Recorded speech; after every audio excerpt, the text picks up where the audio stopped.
Som. Mais uma vez, boa noite, meus irmãos. Boa noite. É bom nós estarmos reunidos mais uma vez, em mais um domingo. Como é bom ver os irmãos na casa do Senhor, vindo aqui louvar e cantar e ouvir a palavra que fala tanto aos nossos corações. Agradeço a presença de cada um. Se você já é de casa, fique à vontade, por favor. Se você é visitante, fique à vontade também. Nós amamos receber pessoas novas e você é bem-vindo nesse lugar. Meus irmãos, graças a Deus, nós estamos indo para mais um episódio da série de mensagens Deuses Falsos. E hoje a gente vai ir para o quarto episódio, se eu não me engano. É o quarto? Quarto, né? É o quarto episódio da série. Nós estamos tratando de alguns assuntos e está sendo maravilhosa essa série. Ela está no YouTube. Se você perdeu algum episódio dela, ela está no YouTube lá para você ouvir também. Além de nós continuarmos, irmãos, eu quero lembrar vocês mais uma vez. Lá atrás nós temos o Bethel Book. Lá no Bethel Book você pode comprar o livro Deuses Falsos, do Tim Keller, que é o que a gente está baseando a série. Você pode comprar outros livros que tem lá. Tem uns livros do próprio Tim Keller, tem livros de outros autores, teólogos sensacionais. Então, se você está procurando uma leitura, passe ali. Se você precisa de camiseta, fazer o pedido de camiseta, tanto da preta da Bethel, quanto da Dar e Servir Amor, quanto a do Kids também, passe lá no final com a Rafa. Dá um tchauzinho aí, Rafa. Passe com ela ali que ela vai anotar o seu pedido. Além de livros, meus irmãos, nós temos ali também Bíblias. Nós temos Bíblias infantis, nós temos Bíblias para todas as idades, para os adultos também. Então, se você não tem uma Bíblia, passe ele comprar. Se você tem um filho que é adolescente, pré-adolescente, ele também não tem uma Bíblia, passe ele comprar uma Bíblia. Se você tem um filho que é criança, que está participando do Kids, ele também não tem uma Bíblia, nós temos Bíblia infantil ali. Então, não perca essa oportunidade, que está tudo sensacional. E se você não quiser comprar nada também, vai lá só para conhecer, porque está bom também, está muito bonito o espaço. Ali você consegue encontrar várias coisas. Irmãos, para a gente recapitular, deixa eu ver se está funcionando aqui. Sim. Só para a gente recapitular, nós até agora tivemos 3 episódios da série Deuses Falsos. E nós, nesses episódios passados, que foram os de trás, que o Felipe pregou, a gente viu 4 tipos de idolatria, que foi a idolatria de Jacó, um amor, ou seja, uma mulher, onde ele trabalhou 14 anos para ter Raquel como esposa. Nós vemos a Lia e a idolatria de aprovação, onde ela buscava a aprovação do marido através de ter filhos. Quanto mais ela tinha filhos, mais ela achava que o marido dela ia notá-la ou ia amá-la. Nós temos também a idolatria de Raquel, que é a idolatria do sonho de ser mãe. E no último episódio da série, Naamã foi citado com a idolatria do sucesso, onde Naamã era um homem muito prestigioso e ele idolatrava o sucesso. Então aqui, recapitulando esses 4 tipos de idolatria, a gente segue aqui para a mensagem de hoje. Dito isso, nós vamos prosseguir. Esse é o episódio 4, eu peço que você feche os seus olhos mais uma vez. Nós vamos orar novamente, pedindo ao Senhor que Ele nos dê direção, que Ele nos dê sabedoria, que Ele nos dê discernimento nesse momento para entender a palavra, para entender o que Ele quer dizer a nós. Jesus, nós agradecemos, Pai, pela Sua presença, e nós agradecemos porque o Senhor é bondoso e o Senhor é maravilhoso. Que o Senhor esteja presente nesse lugar, Deus, preparando o nosso coração para receber a Sua palavra, que o Senhor nos dê discernimento para entender tudo o que vai ser dito. Que o Senhor seja glorificado através de tudo que nós fizermos aqui, em nome de Jesus. Amém. Bem, meus irmãos, durante esse período, a gente vem, eu e o Felipe, quando a gente prega, eu gosto sempre de lembrar que quando a gente está aqui, expondo a palavra de Deus para os irmãos, não é um ataque aos irmãos, não é um julgamento, ou como se nós fôssemos donos da verdade, ou como se nós fôssemos bons o suficiente para falar alguma coisa. Muito pelo contrário, somos todos pecadores. Pecador falando para pecador, para que todos nós, pecadores, possamos ser lavados aí pela presença de Jesus. Então, voltando para a série, durante toda a história de Israel, que foi o povo escolhido de Deus, nós vemos os momentos onde o povo abandona ao Senhor e começa a adorar outros deuses, e eles se entregavam à idolatria. Isso era muito comum, isso aconteceu ao longo de muitas vezes durante a história, Deus se irando com a nação de Israel a respeito da idolatria e por conta da idolatria. O Senhor abomina esse tipo de coisa e no Velho Testamento era algo que era muito comum. E nós vemos muitas passagens durante a Bíblia falando sobre episódios que isso aconteceu. Nós vemos lá a idolatria do povo no deserto, nós vemos a idolatria do deus Acabe e a sua esposa Jezabel, nós vemos até Salomão ali caindo na idolatria no final da sua vida por conta de suas muitas esposas. E a gente vê muitas passagens onde homens de Deus e reis se entregaram não somente a deuses feitos por mãos humanas, mas também a coisas, como a gente pode ver o exemplo de Sansão, que idolatrou uma mulher e perdeu a presença de Deus nesse processo por fazer o que não era devido. E até mesmo exemplos dos filhos de Eli, Ofni e Finéias, que eram sacerdotes, e mesmo assim eles idolatraram os prazeres da carne, comendo indevidamente a carne dos sacrifícios e tendo relações impróprias com mulheres ali no templo. Isso é de se entristecer, e realmente foram exemplos negativos desses homens que foram citados na Bíblia. Muito obrigado, querido. Homens que foram citados na Bíblia, que caíram nesse problema da idolatria. E nós encontramos ali, passando do Velho Testamento para o Novo Testamento, encontramos também homens que se entregaram a idolatrias, mas não somente de deuses, mas também a coisas. E a gente vê alguns bem claros, alguns específicos, homens específicos, e vemos também igrejas entregues a outros deuses também. A idolatria cresceu muito por conta de novos deuses que foram surgindo, várias mitologias, cada lugar tinha sua mitologia, cada lugar tinha o seu Deus, e eles compartilhavam deuses. Então isso cresceu absurdamente. A gente vê um exemplo no Novo Testamento, a gente vai citar ele mais para frente na mensagem também, que é o jovem rico. Um homem que idolatrou aquilo que ele tinha, idolatrou as suas posses, idolatrou os seus bens, como o Filipe citou na última pregação a respeito do jovem rico. Nós temos ele como exemplo de um homem que se entregou aos ídolos das suas posses, das suas riquezas. Mas afinal, o que é um ídolo? Se nós pararmos para pensar, a gente está falando de deuses falsos, de idolatria, e o que na real é um ídolo? Tudo aquilo que toma o lugar no coração, no nosso coração, que é o lugar de Deus, isso é um ídolo. Tudo aquilo que toma o lugar do Senhor no seu coração, tudo aquilo que toma à frente do Senhor no seu coração, isso é um ídolo.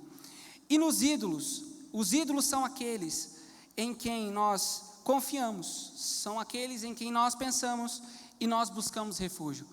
Então o Senhor, ele precisa ser o Deus da nossa vida, só que muitas vezes nós colocamos outras coisas na frente do Senhor e isso se torna o nosso Deus. E a verdade é que se Deus não ocupa o trono, não ocupa e não governa o trono do seu coração, outra coisa está fazendo isso. Então é por isso que nós precisamos ter muito cuidado. O João Calvino vai dizer que a imaginação do homem é, por assim dizer, uma perpétua fábrica de ídolos. Nós, além de pegarmos outros ídolos que já existem, nós temos a capacidade de criar os nossos próprios ídolos. Então é por isso que nós precisamos tomar cuidado, e é por isso que João Calvino também fala sobre o coração do homem, essa fábrica de ídolos que é o nosso coração. Dentre então tantos deuses falsos que nós vimos o povo de Deus adorar, como Baal e tantos outros, dentre tantas coisas banais que vimos os homens escolhidos de Deus idolatrar, como é o caso de Jacó, como é o caso de Sansão, como é o caso de Salomão e dentre outros, nós também vamos ver no Novo Testamento um ídolo em específico que seduziu não somente homens daquele tempo, mas seduzem a todos nós até hoje. Esse ídolo em específico que é extremamente ele danifica muito o nosso coração, é extremamente danoso e seduz os nossos corações até hoje. Esse ídolo se chama dinheiro. O ídolo dinheiro é o que está no nosso meio até hoje. E a verdade, a grande verdade é que todo mundo quer dinheiro. Tem alguém aqui que não quer dinheiro? Não? Todo mundo quer? Eu também. Se possível, bastante quantidade. O dinheiro é algo desejado por todos nós. A grande verdade é que nos tempos anteriores, as riquezas eram buscadas pelos homens e eram desejadas pelos homens. E hoje, isso também acontece. A riqueza, o dinheiro, a busca por isso é evidente nos nossos corações também. Nós passamos a vida inteira buscando pelo dinheiro. Muitas vezes acordamos pensando no dinheiro, vamos dormir pensando no dinheiro. Dinheiro para pagar as contas, dinheiro para comprar isso, dinheiro para trocar de carro, dinheiro para trocar de casa. E o dinheiro se tornou algo muito real na nossa vida, a busca pelo dinheiro. E nós temos o exemplo, meus irmãos, de uma série que se chama La Casa de Papel. Todo mundo assistiu essa série? É uma série famosa, quem não assistiu, eu não recomendo. Mas é uma série que ficou muito famosa e ela simplesmente fez com que todo mundo passasse a torcer para os bandidos, porque a série, o contexto dela se passa num grupo de bandidos que eles se reúnem, eles têm aulas, eles se preparam para assaltar um banco. E a série faz com que você, espectador, olhe para aquilo e você deseje, você torça para o bandido conseguir roubar o banco. Então, a gente vê a busca desenfreada por dinheiro a ponto disso ser tão comum na nossa vida, de se identificar com uma série dessa, de ver o ruim se tornando algo comum e a gente torcer pelo bandido. Isso acontece muito.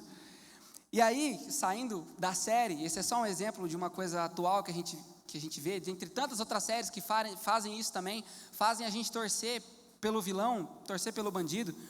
Aqui nós podemos entrar no contexto do Novo Testamento, e aí a gente vai ver homens específicos que estavam presos na idolatria ao dinheiro.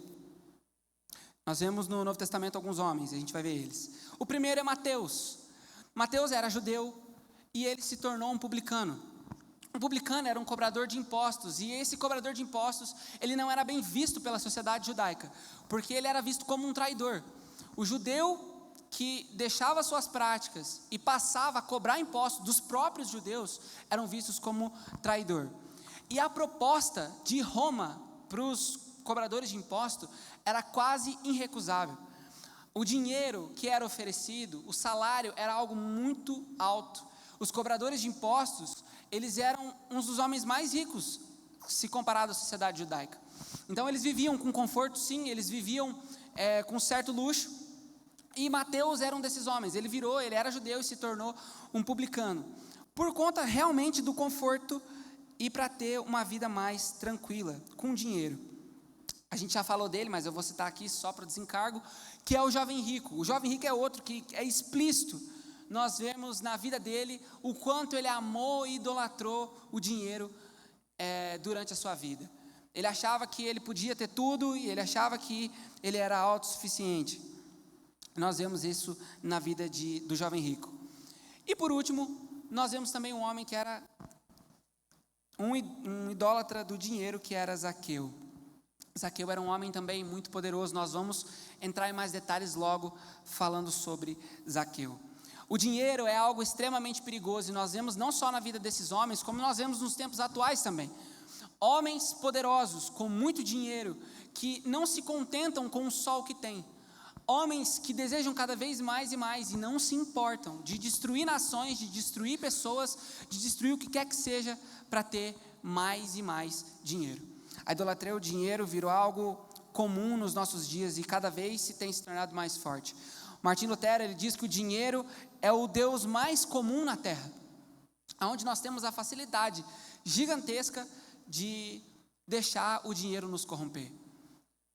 Eu já vi várias histórias de homens que se diziam humildes, que se diziam fiéis e diante de muito dinheiro mostraram seu verdadeiro caráter. Eu recebi uma pergunta de um adolescente uma vez e ele perguntou sobre o dinheiro. Ele perguntou sobre o caráter, se o dinheiro ele traz para fora aquilo que o homem realmente é a respeito do seu caráter. E sim, a quantidade de dinheiro que você tem na sua mão tem a capacidade de mostrar quem você realmente é. O que nós não faríamos, o que você não faria por R$1 milhão? Nós faríamos coisas absurdas por até menos dinheiro. Então isso realmente, a idolatria ao dinheiro é algo perigosíssimo. Então nós prosseguimos. Tim Keller, ele vai dizer também que o dinheiro é uma das formas mais comuns de substituir Deus como fonte de segurança. E o dinheiro, ele traz essa falsa sensação de segurança. Timóteo, Paulo, ele vai nos alertar sobre o perigo do dinheiro e ele vai nos mostrar algo interessante sobre isso. Paulo diz lá em 1 Timóteo 6,10 que, pois o amor ao dinheiro é a raiz de todo mal, e alguns, portanto, desejarem dinheiro, desviaram-se da fé e afligiram a si mesmos com muitos sofrimentos. Aqui Paulo está falando a respeito do amor ao dinheiro e que isso é a raiz de todos os maus. A gente confunde, a gente pensa que o dinheiro, na verdade, é a raiz de todo mal. Só que quando Paulo diz aqui, ele diz que não é o dinheiro que é a raiz de todo mal. O amor ao dinheiro é a raiz de todo mal. Então, quando nós deixamos o nosso coração ser dominado pelo amor ao dinheiro e deixar que isso governe a nossa vida, nós temos um problema, nós trazemos sofrimento e nós nos desviamos do caminho do Senhor. Paulo, meus irmãos, ele não está condenando, e aqui quando a gente fala de dinheiro, o livro do Tim Keller, nós não estamos dizendo que é ruim e é pecado ter dinheiro, tá? Você pode ter bastante dinheiro, que Deus abençoe, que você seja próspero, que você tenha muito dinheiro, e dê um dízimo bem gordo, brincadeira. Mas que Deus abençoe a sua vida realmente, porque não é errado ter dinheiro. O problema é quando isso toma o lugar de Deus na sua vida e a busca desenfreada pelo dinheiro torna você simplesmente um mercenário. Esse é o problema e é isso que Paulo está dizendo. Aí a gente continua, por que então que o dinheiro pode se tornar algo mal para nós? Por que o dinheiro, sendo algo tão importante na nossa vida, tão necessário na nossa vida, algo, um instrumento capacitor de abençoar pessoas, por que isso pode se tornar algo ruim, algo mal na minha vida e na sua vida? A grande verdade é que o dinheiro, ele toca em áreas profundas no nosso coração, ele toca na ferida, e ele mexe na segurança, da nossa vida. Quando a gente pensa, como eu falei agora há pouco, o dinheiro, ele traz a sensação de falsa segurança. O dinheiro, ele dá a sensação de proteção, ele dá a sensação de poder.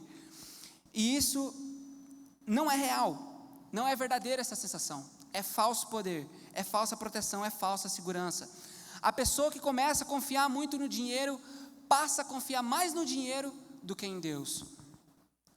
Paulo diz que muitos confiam em carros, outros em cavalos, mas eu confio no Senhor. Outros dizem, eu confio no débito, eu confio no crédito, mas nós confiamos no Senhor.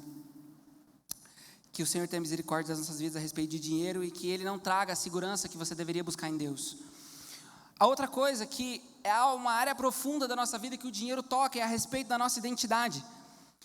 O dinheiro, ele tem a capacidade de fazer com que nós pensemos que nós somos aquilo que temos. Então, o ter, o possuir, faz com que a gente pense que isso nos define exatamente como o jovem rico.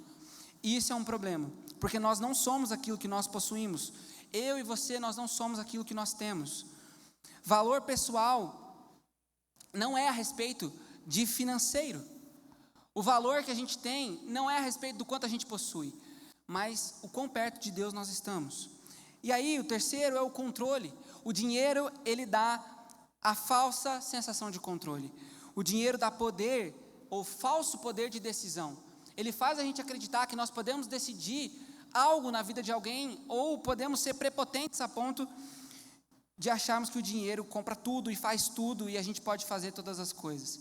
A pessoa com muito dinheiro, corrompida pelo amor ao dinheiro, ela acha que pode controlar todas as coisas. E isso é uma falsa sensação de controle. E é onde nós vemos governos destruindo nações, pessoas destruindo pessoas, por essa sede, por essa ânsia de ter o controle que o dinheiro faz a gente pensar que tem.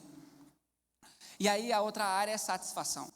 O dinheiro, ele promete a felicidade. O dinheiro, ele promete te satisfazer. A gente pensa que muitas vezes por ter muito dinheiro a gente vai ser feliz. Ou por ter muito dinheiro a gente vai viver uma vida melhor. Só que isso não é verdade. O dinheiro, ele traz a falsa sensação de satisfação. Ele promete felicidade, mas ele nunca satisfaz. Não importa quanto dinheiro a gente consiga, a gente sempre vai querer mais. E é por isso que isso é tão perigoso. Eclesiastes, no capítulo 5, versículo 10, Salomão diz que quem ama o dinheiro jamais se farta. É uma sede insaciável, é algo desesperador. Ou seja, o dinheiro começa a ocupar o lugar de Deus na nossa vida. Então, que nós possamos olhar para dentro do nosso coração e perceber se o dinheiro tem tomado o lugar de Deus. Se é no dinheiro que nós temos buscado segurança. Se é no dinheiro que a gente tem encontrado falsa sensação de satisfação. E aí, nós vemos os principais perigos do dinheiro. Os principais perigos de nós termos muito dinheiro são muito claros. Porque o dinheiro, ele pode endurecer o coração, e isso é extremamente perigoso. A pessoa fica insensível e começa a ver as pessoas como números. Começa a ver dinheiro em tudo e começa a não se importar se vai pisar em alguém ou não. O perigo do dinheiro é que ele gera a ilusão de autossuficiência. A gente acha que podemos todas as coisas e podemos fazer o que queremos, independente da situação, por ter muito dinheiro. E esse é um perigo, de ter dinheiro demais nas nossas mãos. E é o que precisamos tomar cuidado para que não aconteça. O dinheiro, ele pode desviar a nossa fé, nos desviar da fé. E isso também é algo muito perigoso, porque a pessoa, ela começa bem, ela começa querendo usar o dinheiro para abençoar, o dinheiro para, enfim. E isso foge o controle do ser humano. E começa a se tornar a prioridade que deveria ser de Deus, o dinheiro toma esse lugar. O outro perigo é que o dinheiro, ele escraviza. Mateus 6, 24 diz que vocês não podem servir a Deus e ao dinheiro. Não é só possuir dinheiro. A questão do perigo dele é ser possuído por ele. A gente vive, como eu disse no começo, vive em função. A gente deita a cabeça no travesseiro e pensa desesperadamente em dinheiro e como a gente vai fazer para conseguir. Não é errado, meus irmãos, a gente pensar em trabalhar mais, em querer subir de cargo na empresa, para ter algo melhor, para dar um conforto para a nossa família. O problema é quando isso começa a se tornar um desejo tão desesperado, que a gente não se vê mais em casa, que a gente não conversa mais com as pessoas, que a nossa família já não vê, que não sabe nem o que a gente é. Esse é um dos perigos, e eu cito isso como exemplo. O quinto perigo é que o dinheiro, eu coloquei mais uma vez ali, perdão, o dinheiro cega. O dinheiro cega as pessoas. O dinheiro faz com que a gente não veja mais nada além de cifrão nos nossos olhos. Vocês lembram do tio Patinhas? O tio Patinhas tinha uma piscina de dinheiro em casa. Brilhava cifrãozinho no olhinho dele. Então é basicamente isso que acontece com o ser humano. Você se torna escravo do dinheiro e ele te cega completamente a ponto de não pensar mais em nada, só no dinheiro.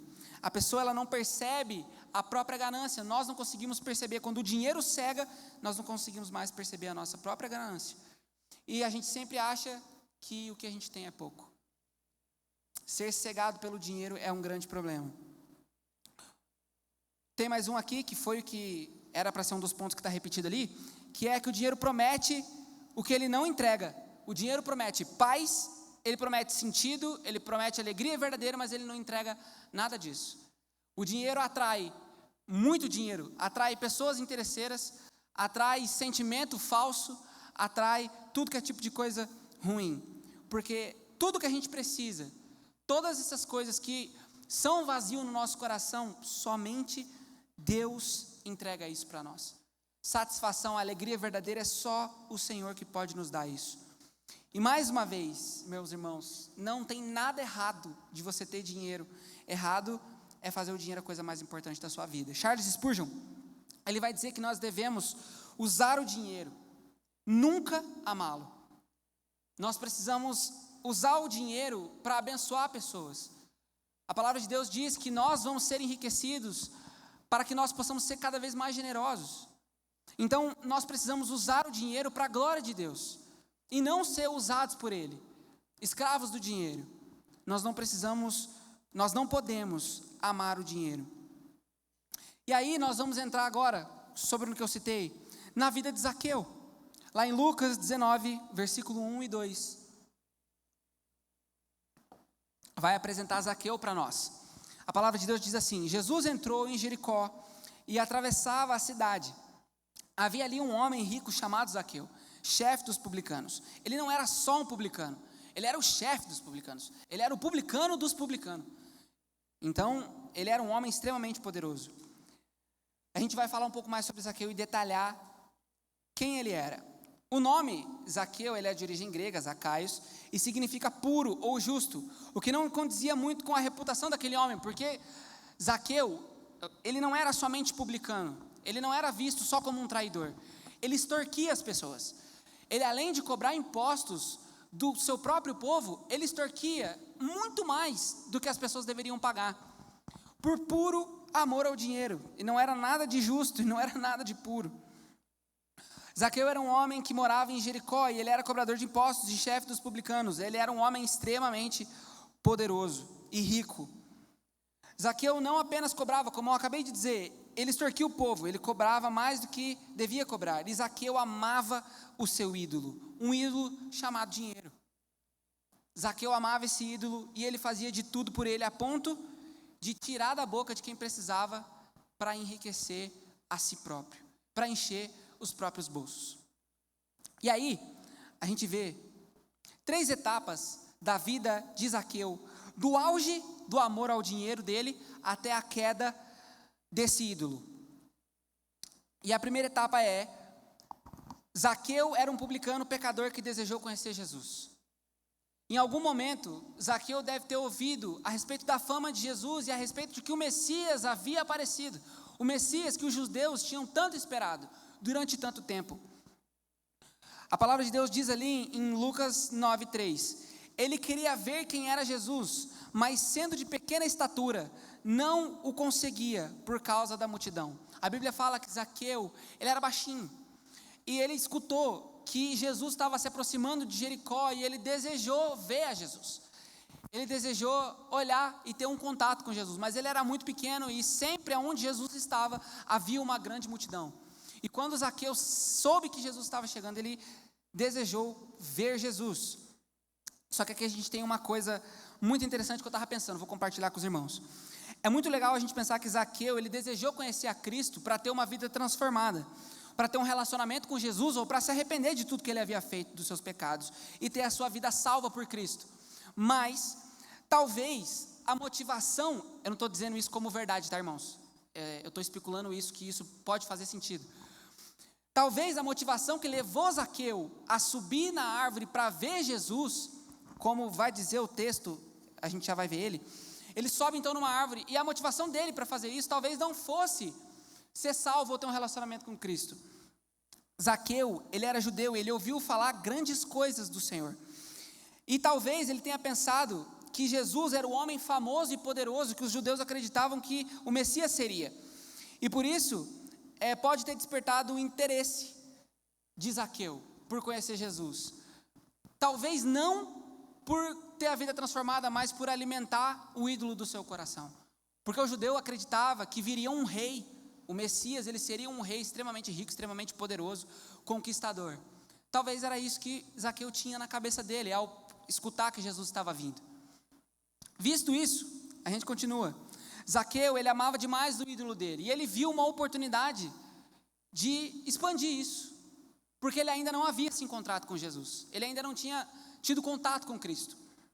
Zaqueu, ele se importava muito com o seu status social, ele se importava muito com poder e influência, e luxo e ostentação. É por isso que ele não media esforços para extorquir as pessoas, ele se importava demais com isso. E Zaqueu, por ser um homem claramente inclinado a essas coisas, ele faz um esforço enorme para conhecer o Messias, o qual todos estavam falando. Zaqueu era judeu, e por isso, para os judeus, o Messias haveria de vir um homem muito poderoso. Visto isso, Zaqueu toma uma atitude ao saber que Jesus, o Messias, estava se aproximando. Aí sim o texto.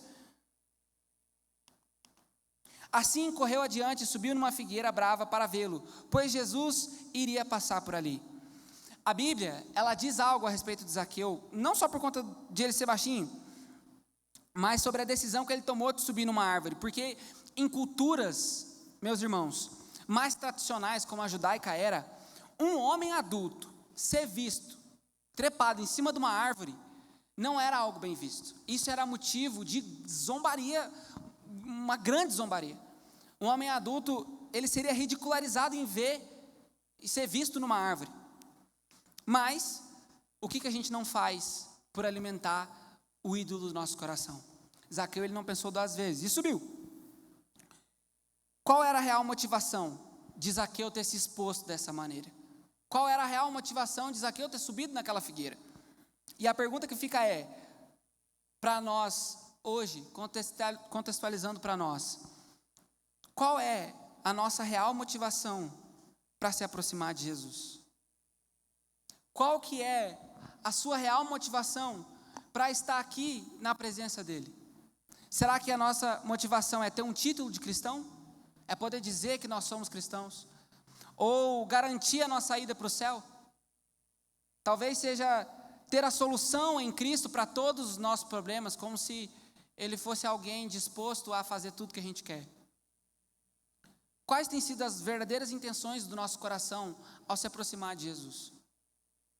Muitas vezes a intenção do nosso coração de se aproximar de Cristo não é somente para alimentar o ídolo do nosso coração e para receber alguma coisa. Talvez a nossa motivação, a real motivação para se aproximar de Jesus, seja o medo que nós temos de ir para o inferno. Ou talvez somente para a nossa moralidade ser identificada pelas pessoas ao nosso redor. A palavra de Deus diz lá em Lucas 15, 8 e 9: Esse povo me adora com os lábios, mas o seu coração está longe de mim. Em vão me adoram, os seus ensinamentos não passam de mandamentos ensinados por homens. A palavra de Deus diz a respeito de um povo que somente falava, que o coração estava distante. E a pergunta que fica para nós é essa: qual é a real motivação dos nossos corações? Será que a gente adora somente a Jesus com os lábios? Ou o nosso coração está sedento por ser transformado por Ele? Tim Keller, ele vai dizer que o modus operandi do dinheiro, do Deus dinheiro, inclui a cegueira em nosso próprio coração. Esse é um dos ídolos que são mais atuais e um dos ídolos que mais podem prejudicar a nossa vida, o Deus dinheiro. Ele vai dizer também, tem outra citação do Tim Keller, não, é isso mesmo. A gente passa adiante. Essa de trás, então, a que a gente viu no primeiro ponto, é a primeira etapa da vida de Zaqueu, onde nós vemos o auge do amor dele pelo dinheiro até a queda desse ídolo. No segundo ponto, a gente vê o grande encontro de Zaqueu com Jesus. Agora sim, Zaqueu ele tinha subido apenas na figueira. Agora, ele tem um encontro com Jesus. Lucas 19:5 diz que Jesus, chegando àquele lugar, olhou para cima e ele disse: Zaqueu, desça depressa, quero ficar na sua casa hoje. Aqui, Jesus, ele não simplesmente, o simples fato de Zaqueu estar trepado em cima de uma árvore, não é isso simplesmente que chama a atenção de Jesus. O que chama é o fato dele conhecer Zaqueu verdadeiramente. O que chama a atenção de Jesus é ele chegar perto daquela situação e ele saber exatamente quem que era aquele homem que estava em cima da árvore. Tanto que ele conhecia tanto que quando ele chega perto, ele chama Zaqueu pelo nome. Eles ainda não tinham tido contato. Jesus chegou e ele sabia exatamente quem Zaqueu era. Só que Jesus, ele não se importava com o status social ou se Zaqueu era poderoso ou não. Ele via o ídolo no coração de Zaqueu. O amor desenfreado pelo dinheiro e o mal que ele causou. Se imagina no lugar de Zaqueu. Você, eu agora. Se imagina no lugar de Zaqueu. Você fazendo um esforço tremendo para chegar até Jesus, de alguma maneira. E ele chegar até você e saber exatamente quem você é. E te chamar pelo nome. Eu ficaria perplexo. Jesus, ao dizer que ele ia ficar na casa de Zaqueu, ele não tem a intenção de agradar Zaqueu, ou honrar o esforço que Zaqueu teve para subir na árvore. O que ele faz, o esforço que Zaqueu faz para conhecer Jesus, mas sim exterminar o ídolo do coração de Zaqueu, o ídolo chamado dinheiro.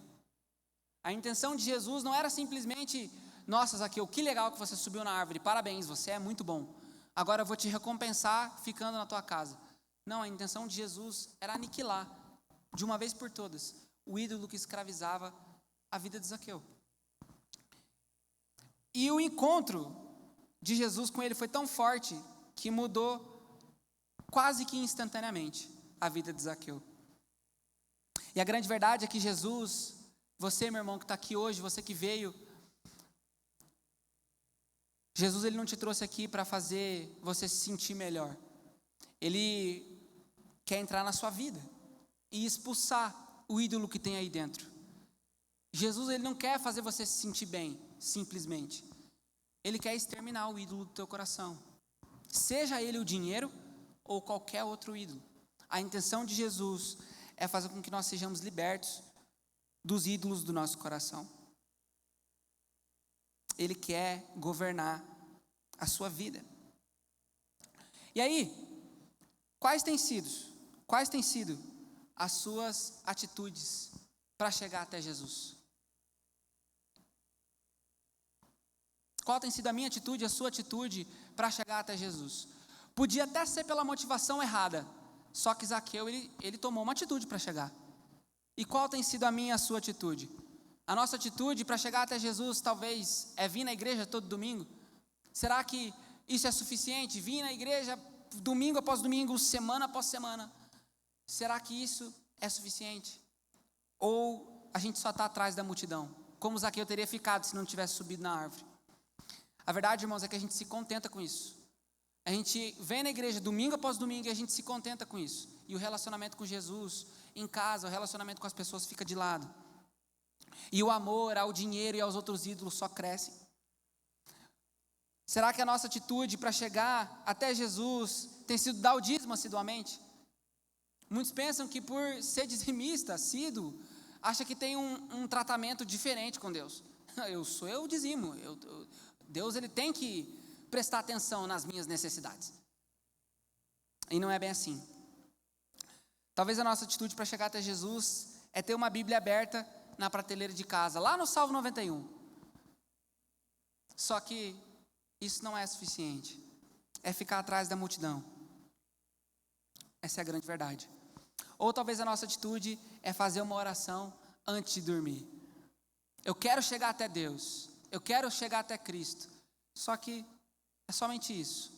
Nós não nos movemos a ponto de subir numa árvore, de chamar a atenção, de se esforçar realmente para chegar até Cristo. E aí nós entramos no terceiro ponto, depois do encontro de Jesus com Zaqueu, é que o arrependimento de Zaqueu matou seu ídolo chamado dinheiro. A palavra de Deus diz no versículo 8, que Zaqueu levantou-se e disse ao Senhor: olha, Senhor, estou dando a metade dos meus bens aos pobres, e se de alguém extorquir alguma coisa, devolverei 4 vezes mais. Jesus nem tinha falado nada. Jesus só disse que ia ficar na casa de Zaqueu. Quando Zaqueu desce da árvore, a reação instantânea dele é o arrependimento. Zaqueu, ele se arrepende de tal maneira, o encontro, estar na presença de Jesus, teve um impacto tão grande na vida dele, que ele mudou instantaneamente o seu comportamento, a sua vida, a sua maneira de pensar, e decidiu fazer algo a respeito. Essa é a verdade. Diferente do jovem rico, que ao ter um encontro com Jesus, Jesus coloca o ídolo na frente dele, e fala: para você ser salvo, é isso que você tem que fazer. Jesus, ele mostra o que o jovem rico tinha que fazer, e o jovem rico não fez, ele simplesmente foi embora, com o que tinha. Agora Zaqueu não. Zaqueu, sem nem mesmo Jesus ter falado nada, ele abriu mão de tudo que ele tinha. E aí a gente pode fazer uma analogia aqui e fazer uma conta rápida. Acompanha comigo. Zaqueu, ele diz que ele ia dar metade dos seus bens aos pobres, correto? E aí logo depois ele diz que ele ia devolver 4 vezes mais do que ele roubou das pessoas. Ou seja, ele deu metade do que ele tinha para os pobres, a outra metade que ele tinha, ele devolveu 4 vezes mais, para se ele tinha roubado ou feito alguma coisa para alguém. Nessa, ele não ficou com nada. Nessa, acabou. E aí a gente vê que há algo aqui que chama a nossa atenção. Para Zaqueu, tudo perdeu sentido.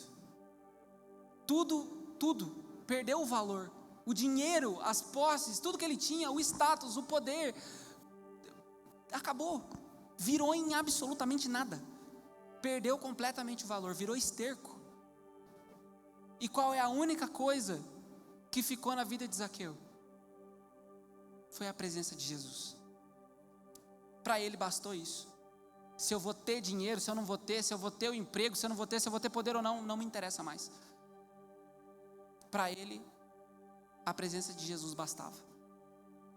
E assim morre o ídolo do coração de um homem, pelo simples fato de ter tido um encontro com Jesus. Talvez, meu irmão, seu ídolo, ele não seja o dinheiro, como o de Zaqueu era. Nós precisamos ter cuidado com o dinheiro, amém, meus irmãos? Porque o dinheiro pode arruinar a nossa vida. Mas talvez o seu ídolo, eu esteja falando de dinheiro aqui, e você pode estar pensando, mas eu nem ligo para dinheiro.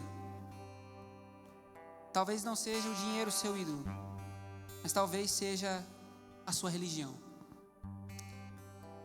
Talvez você seja um religioso como o jovem rico era, e está alimentando esse ídolo ao pensar que isso vai ser suficiente para chegar até Deus. Talvez o seu ídolo seja o seu descanso. Descansar não é errado, o Senhor mandou que nós descansássemos, mas o descanso é o ídolo de muita gente. Alimentar esse ídolo tornando mais importante que qualquer coisa, inclusive Deus e os nossos irmãos também. Colocar o descanso acima de toda e qualquer coisa, isso pode se tornar um ídolo no nosso coração. Talvez seu ídolo não seja o dinheiro, mas seja o seu status, ou o poder que você tem nas suas mãos. A posição social e a imagem de alguém poderoso pode ser o ídolo do coração que governa você. E talvez nós estejamos, meus irmãos, alimentando esse ídolo através da ostentação, através da aparência e a falta de humildade. Essa é a grande verdade. Ou talvez o seu ídolo, o meu ídolo, seja o orgulho. O orgulho que faz com que você tenha dificuldade em reconhecer os seus erros, que faz com que você tenha dificuldade em resolver conflitos com as pessoas. O erro que faz você preferir perder as pessoas e machucar as pessoas ao seu redor, do que simplesmente pedir perdão.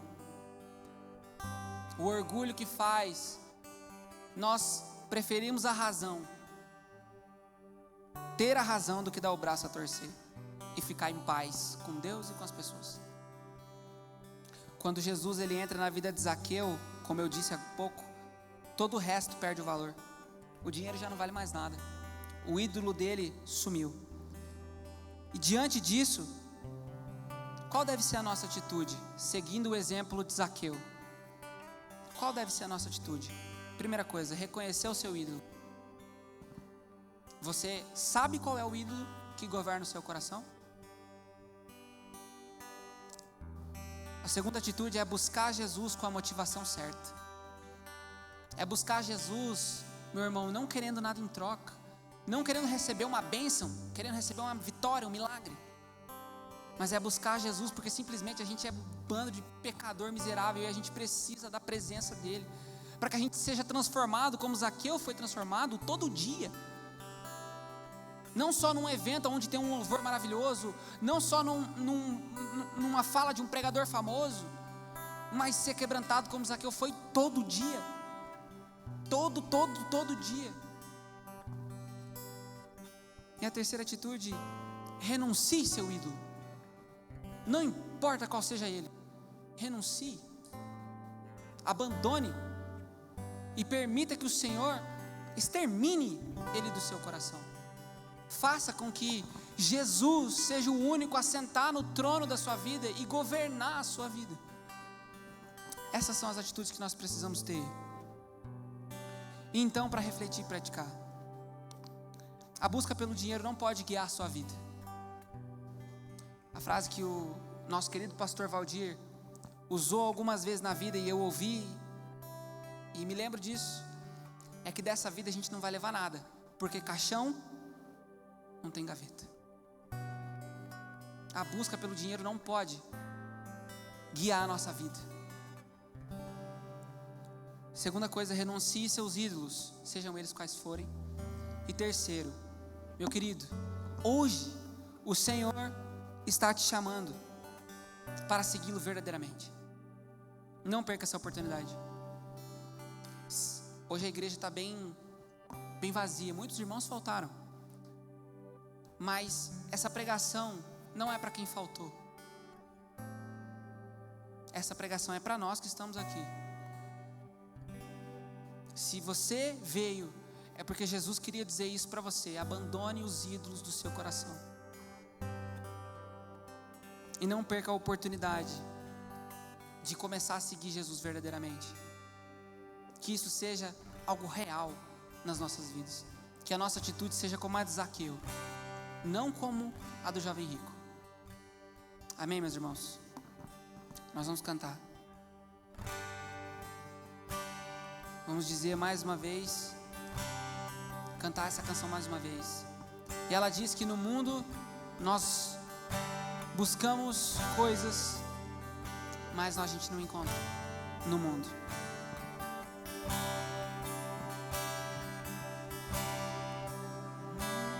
Busquei, mas não preencheu-me. Canções tão vazias, tesouros que um dia se consumarão. Então você veio e me trouxe pra perto, e todo desejo é satisfeito em teu amor.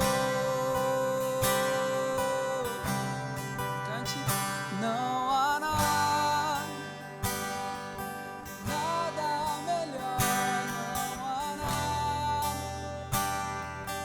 nada melhor, não há nada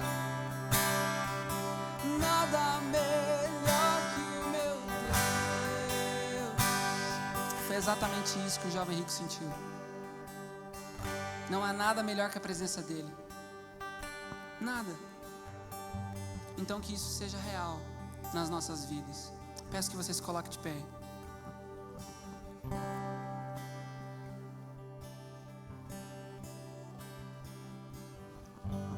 E eu convido você a fechar os seus olhos e fazer essa oração.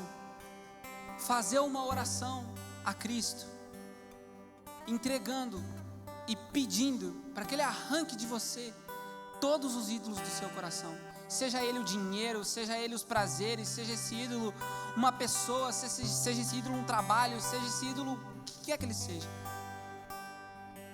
Ore nesse momento e peça: Jesus, extermine os ídolos do meu coração. Pai, nós queremos ser como Zaqueu. Nós queremos, Deus, entender que ao entrar em contato com a sua presença, como nós entramos em contato aqui domingo após domingo, nascer do sol após nascer do sol, que nós possamos entender, Jesus, que a sua presença é o que nos faz ter o coração quebrantado e nos faz ter a vida transformada. Transformada, Jesus, não só de mudar um detalhezinho ou outro, mas de mudar completamente, de mudar os nossos anseios, de mudar os nossos pensamentos, a maneira com que nós enxergamos as coisas, como nós reagimos às coisas, e o quanto, Deus, nós estamos dispostos a sacrificar tudo que nos satisfaz falsamente nessa terra, para viver para o Senhor, entendendo que é só no Senhor onde nós podemos encontrar a verdadeira felicidade e verdadeira satisfação. O brasileiro, Jesus, a maioria está endividado. O brasileiro, Deus, não só, o mundo inteiro está em crise. E o dinheiro faz com que as pessoas se tornem cada vez piores. Arranca o pior de nós. Eu peço, Deus, que o Senhor faça com que nós que estamos aqui não amemos o dinheiro. Que a gente não se entregue a esse ídolo, Deus. Que ao recebermos qualquer dinheiro, Pai, nós possamos ser generosos em abençoar pessoas, em servir o outro. Em nome de Jesus, Deus, tenha misericórdia das nossas vidas, e que o Senhor seja glorificado, Deus, através de tudo que nós vamos fazer a partir de hoje. Nós clamamos e nós pedimos ao Senhor, Pai, extermina os ídolos dos nossos corações, e que nós possamos fazer com que o nosso coração seja governado somente pelo Senhor, que a nossa vida seja governada somente pelo Senhor, e que não haja mais nada na nossa vida a não ser a Tua presença. Nós te glorificamos, Pai, te entregamos esse momento e te agradecemos pela Sua palavra, que é viva, que é eficaz e é poderosa para salvar, é poderosa para quebrantar os corações, é poderosa para instruir, para ensinar e para transformar. Obrigado, Jesus. Nós colocamos tudo diante do Senhor, agradecidos, em nome de Jesus. Amém e amém. Fala, Felipe. Pode tomar o seu lugar. Amém. Diante dessa palavra fica o grande desafio, né? Que possamos usar o dinheiro da maneira correta primeiro para glorificar o Senhor, para também abençoar outras pessoas. Convido você mais uma vez a fechar os seus olhos diante dessa celebração, diante de tudo que nós cantamos, ouvimos aqui. Fica um desejo no nosso coração de sairmos daqui também praticar diante dessa palavra. Deus, nós te agradecemos mais uma vez pela oportunidade que nós tivemos de estar aqui como igreja, como comunidade, contemplando ao Senhor, exaltando o Teu nome, o único digno de receber toda a honra e toda a glória. Nós te agradecemos, Deus, por mais um domingo que nós tivemos aqui como igreja. Que o Senhor nos leve em paz e segurança para os nossos lares, que a Tua mão poderosa esteja sobre cada um de nós, que o Teu Santo Espírito esteja nos guiando aonde nós formos, Deus, que a cada dia possamos, Deus, ouvir a palavra, ler da Tua palavra, Deus, e colocá-la em prática, Deus, que a cada dia possamos colocar como prioridade prioridade, Deus, as nossas vidas, o Senhor. Que o Senhor seja o centro do nosso coração, Deus. Governe as nossas vidas em cada decisão que nós tomarmos, Deus. Seja financeira, seja decisão no trabalho, seja decisão, Deus, nas nossas casas, Deus. Que o Senhor seja o centro e que o Senhor governe as nossas vidas. Obrigado por tudo, Deus. Nos leve em paz e segurança. Esteja conosco. Nos dê uma semana abençoada, Deus, na Tua presença. Em nome de Jesus. Amém. Amém. Amém, irmãos. Deus abençoe. Até o próximo domingo. Lembra dos nossos avisos aí durante a semana.